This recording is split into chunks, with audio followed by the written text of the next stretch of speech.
What is going on, everybody? We are here for week 3 of the Ferrari GT3 Fixed Challenge Series.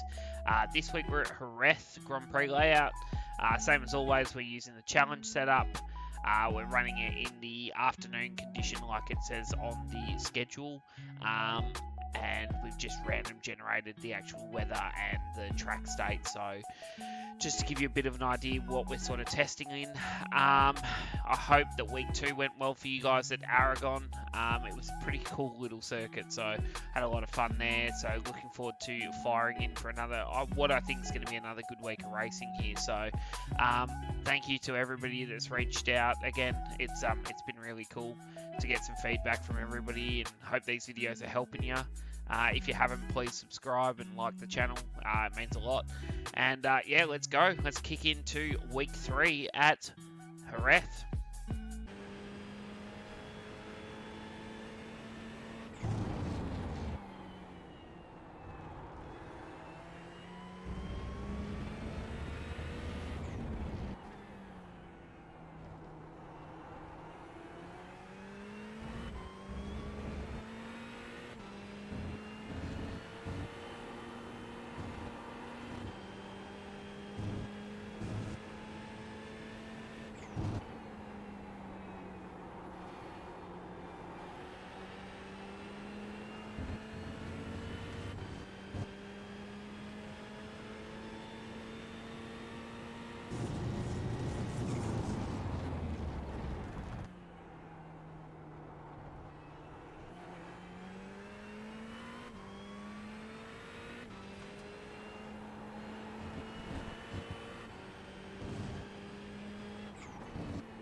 Alright guys, so now we're going to break down the lap. So as you come into turn 1, you want to be on the left hand side, and you want to set yourself up so you're braking over the curb into turn 1.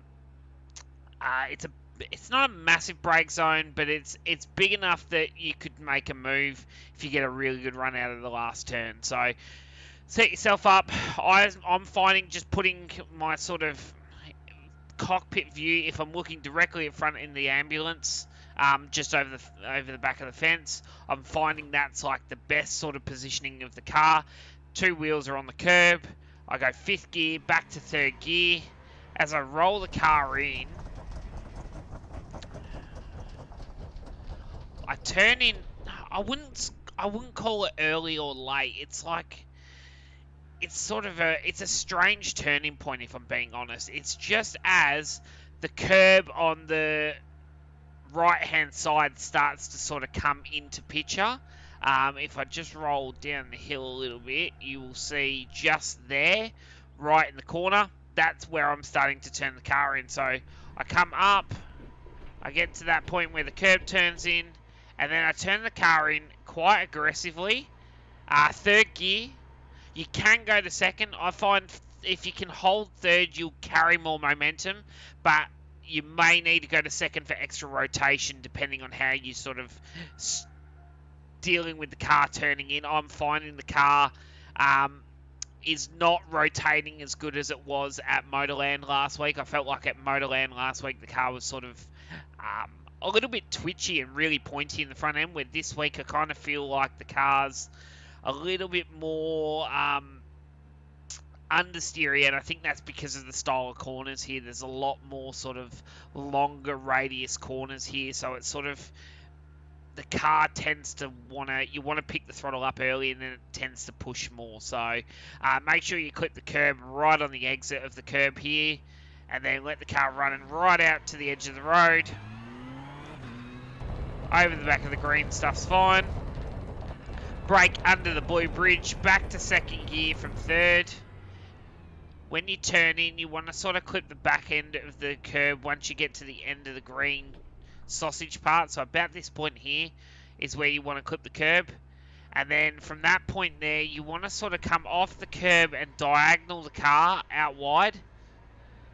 And then you want to run across the blue curb here. Use all that curb, then the car's going to push because you're going to be full throttle. Watch as it comes off the blue bit. There is a bit of a, I wouldn't call it a bump, but it's sort of, the car does get a little bit loose as it comes off that blue part of the curb. So just bear that in mind. Let the car run out, back of the curb, and then you want to turn in at the end of the curb. So don't turn in too early here. If you do, it kind of baits you and it pushes you really wide on exit and you end up in the sand. So you want to be disciplined to make sure that you don't turn in till the end of the curb. I kind of follow the white line, like off the curb, and follow that sort of trajectory in. Turn the car in, get to the curb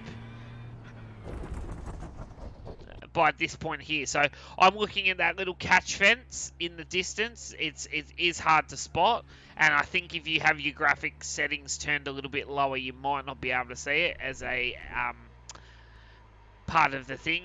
But then as I come off the curb, you'll find that the car will only go to this point of the track. You won't push any wider because you've let the car rotate more through the corner. So then from there, that's a fourth gear corner, so third to fourth, and then fourth gear through there, you'll shift to fifth on the exit just to get extra drive, and then start to track yourself back towards the left-hand side of the circuit.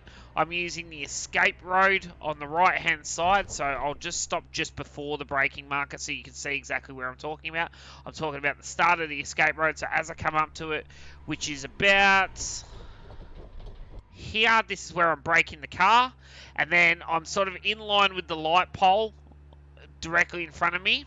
So I come off the curb a little bit as I sort of angle the car in, but I don't really start to turn the car at the corner until I get to the end of the painted blue part where it turns into sand on the left-hand side here. So once I get to that point, then I start to turn the car at the corner, but I'm not turning it too aggressively because I don't want to get to the apex too early. I really want to get to the apex when I'm starting to line up with this marshal post here directly in front of us.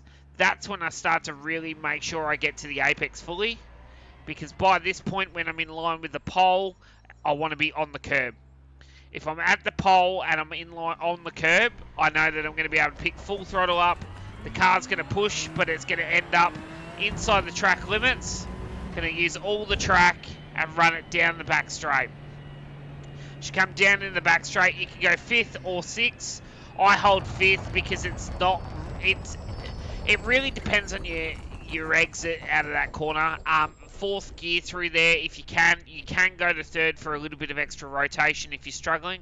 I would recommend fourth. The car dances around a little bit more on entry in fourth gear, but you're able to pick the throttle up a lot sooner and carry more speed out of the corner. So 100 meter board here is my brake marker.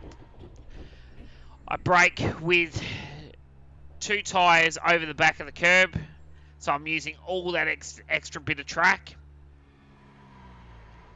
Nice big brake pressure, down to second gear.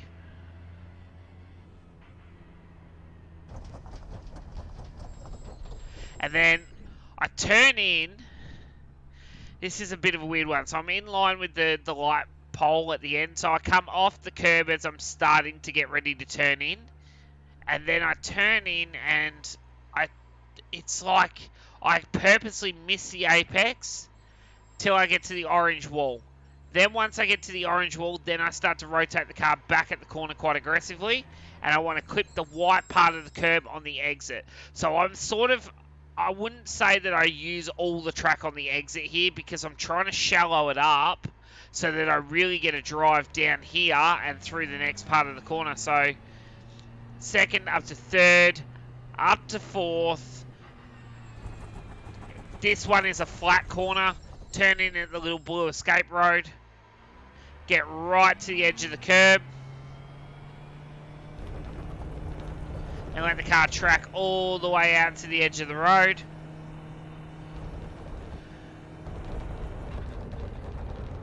Now, this one is the funny one. So, fifth gear back to fourth. And there's no real brake mark or anything. It's roughly about here, just a little bit before. And like when I say brake marker, it's literally like a tap of the brakes, get the nose in, it's a lift off the throttle, let the car start to rotate in towards the corner. So get the car to rotate in. Don't hit the apex too early. You want to clip the apex just as the sausage curb part's coming in, so the blue part here. And even that can be a little bit early sometimes, but you want to be as close to the edge of the road as possible. Fourth gear through here. Pick the throttle up mid-corner. The car's going to slide right to the edge of the road. Stay in fourth and then start to head towards the left. I'm braking at the start of the painted...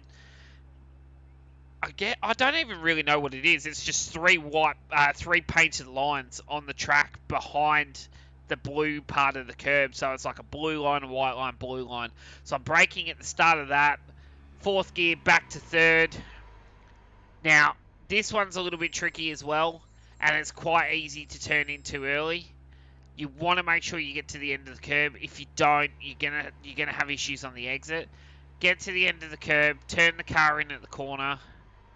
Once you clip the green part of near the end, you'll sort of be in line with the orange bollards or the orange tyre wall. So it's sort of like a little bit of a marker for you. It's like green curb, cool, I'm in line with the orange tyres. Now I can pick the throttle up, carry the car out. The car does tend to move around in the braking as well there because it's quite a high speed corner and you load up the car quite aggressively. So then from there the car's going to slide off the edge of the track. You can use all this circuit here. Turn the car back in at like the last square on the curb on the left hand side. So you'll drive over it, turn in, get as close to this curb as possible. Just clip it. Then the car's going to push quite aggressively off here. You're going to end up right out to the edge of the road. That's all third gear, under the bridge. And then this one's a bit tricky because there's no real brake marker, but you can actually drive the car in quite a bit deeper than you think you can. So I'm braking, I would say it would be 3 to 5 meters before the orange capping on the concrete wall on the right hand side here. So and then from that point there, fourth gear back to second, turn in nice and early here. You want to use all the curbs, so like turn in at this point here, put 2 wheels over the green part of the curb. It's going to lift the car up, but as long as you don't clear the back of the green curb, you'll be fine. So the car's going to land off that. And then this one, I try not to hit as much because what I want to do is I want to rotate the car around, but I want to set myself up so I can actually carry more speed through the next section. If I push too hard on that curb, the car tends to push wide and then I have to reset the throttle to really get the car to rotate through this next part. So you want to kind of sacrifice a little bit on the second chicane so you can sort of end up at this point here so you can carry more speed out of the corner, get close to this curb. The car's going to run right out to the edge of the road, use all this, turning back over the blue part, straighten the car up, run it down. The car's going to drift to about 3/4 track, and then you're looking for the 100-meter line across the circuit or the board.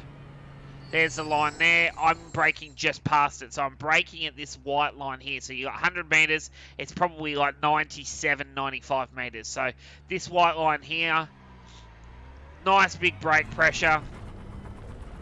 Fifth gear back to second gear. Now when I run into the corner, I run quite deep. I wouldn't say that I run aggressively deep, but I run to the edge of the curb, right? So I get to this point here. It's probably a little bit daunting because you go, oh shit, I've missed the corner completely. But what I'm trying to do here is that when I turn the car back at the corner, you'll see now, I'm going to miss all that apex shit, and I'm going to hit it right here. And I'm not square with the corner, but I'm a lot squarer than I would be if I apexed early. So there's a couple of different lines you can use through here. For myself personally, I prefer a later braking, big move in, and then rotate the car back on itself and focus on the drive out of the corner so I get a good run down into turn 1. So focus on the drive, get the car to square up as quick as possible, 100% throttle, and run it down to the start-finish line. And there you go, guys. That is your walkthrough lap of Jerez for the Ferrari GT3 Fixed Challenge Series for week 3 of the track guide. So, hope this has helped you guys. Good luck for your week of racing, and we will see you next week for week 4. Thanks again, guys.